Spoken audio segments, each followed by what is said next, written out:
Idukki DCC president CP മാത്യുവിനെതിരെ പടയൊരുക്കം. ഡീൻ കുര്യാക്കോസ് MPക്കെതിരായ പ്രതികരണത്തിൽ സമൂഹമാധ്യമങ്ങളിൽ കോൺഗ്രസ് പ്രാദേശിക നേതാക്കളും പ്രവർത്തകരും CP മാത്യുവിനെതിരെ രൂക്ഷ വിമർശനമാണ് ഇപ്പോൾ ഉന്നയിക്കുന്നത്. CP മാത്യുവിനെ വിമർശിച്ചും ഡീൻ കുര്യാക്കോസ് MPയെ അനുകൂലിച്ചുമാണ് പ്രതികരണങ്ങൾ. VD സതീഷിനെ അനുകൂലിച്ച് പ്രകടനം നടത്തിയ പ്രവർത്തകരെ പുറത്താക്കിയതാണ് ഡീൻ കുര്യാക്കോസും CP മാത്യുവും തമ്മിലുള്ള തർക്കത്തിന് കാരണം. രാഹുൽ സുരേഷിന്റെ വിശദാംശങ്ങൾ നൽകാൻ. Good morning Rahul. മുഖ്യമന്ത്രിയായി VD സതീഷിനെ പ്രഖ്യാപിച്ചതിന് പിന്നാലെ നടത്തിയ അനുകൂല പ്രകടനത്തിനാണ് ശേഷമാണ് ഈ ഒരു പ്രശ്നങ്ങൾക്കെല്ലാം തുടക്കമായിരിക്കുന്നതെന്ന് മനസ്സിലാക്കുന്നത്. ഇതിൽ മൂക്കാതെ പഴുത്തതാണ് ഡീൻ കുര്യാക്കോസ് എന്നൊക്കെ വിമർശനം, വലിയ രൂക്ഷമായ വിമർശനം. MPയുടെ പണിയെടുത്താൽ മതി എന്നൊക്കെ CP മാത്യു പറയുകയും ചെയ്തതൊക്കെ വലിയ പ്രശ്നങ്ങൾക്ക് കാരണമായിട്ടുണ്ട്. അത് അടങ്ങില്ല എന്ന് തന്നെയല്ലേ മനസ്സിലാക്കുന്നത്?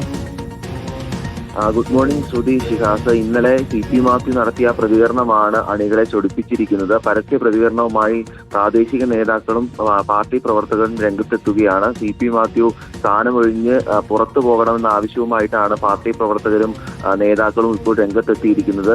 സമൂഹ മാധ്യമങ്ങളടക്കം ഫേസ്ബുക്ക് പോസ്റ്റ് അടക്കം പങ്കുവെച്ചുകൊണ്ടാണ് അവർ രംഗത്തെത്തുകയും ചെയ്തിരിക്കുന്നത്. ഡീൻ കുര്യാക്കോസ് മൂക്കാതെ പഴുത്തതിന്റെ പ്രശ്നമാണ് എന്നായിരുന്നു ഇന്നലെ പ്രതികരണം നടത്തിയത്. എന്നാൽ ഡീൻ കുര്യാക്കോസിന്റെ രാഷ്ട്രീയ ഭാവി തന്നെ പങ്കുവെച്ചുകൊണ്ടാണ് ഈ ആളുകൾ തന്നെ രംഗത്തെത്തുകയും ചെയ്തിരിക്കുന്നത്. KSP മുതൽ പ്രവർത്തിച്ചു വന്ന നേതാവാണ് ഡീൻ കുര്യാക്കോസ്. നിരവധി സമരങ്ങളിലടക്കം അദ്ദേഹം പങ്കെടുത്തിട്ടുണ്ടെന്ന കാര്യം ഉൾപ്പെടെ പങ്കുവെച്ചുകൊണ്ടാണ് ഈ ആളുകൾ രംഗത്തെത്തുകയും ചെയ്തിരിക്കുന്നത്. എന്തായാലും CP മാത്യുവിനെതിരെ വലിയ രീതിയിലുള്ള വിമർശനങ്ങൾ സമൂഹ മാധ്യമങ്ങളിൽ ഉണ്ട് താനും. അതുകൂടാതെ CP മാത്യുവിനെ ഫോണിൽ വിളിച്ച് അസഭ്യം പറയുന്ന രീതിയിലേക്ക് വരെ സാഹചര്യം എത്തിയിരിക്കുകയാണ്. അതുകൂടാതെ CP മാത്യു തിരിച്ചും അസഭ്യം പറയുന്ന ഓഡിയോ സന്ദേശങ്ങൾ ഉൾപ്പെടെ പുറത്തു വരികയും ചെയ്തിട്ടുണ്ട്. ഈ വിഷയത്തിൽ ഇനി ഡീൻ കുര്യാക്കോസ് നേതൃത്വത്തിന് പരാതി നൽകുമോ എന്നതിൽ ഉൾപ്പെടെ ആകാംക്ഷ നിലനിൽക്കുകയും ചെയ്യുന്നുണ്ട്.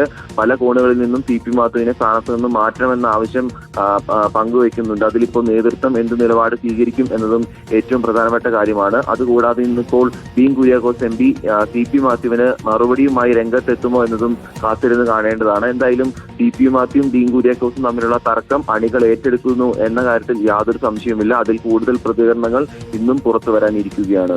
തീർച്ചയായിട്ടും ഈ പരസ്യമായിട്ട് എങ്ങനെ പ്രശ്നമുണ്ടായപ്പോൾ തർക്കം പുറത്തേക്ക് വരുമ്പോൾ നേതൃത്വം എങ്ങനെ ഇടപെടുമെന്നുകൂടി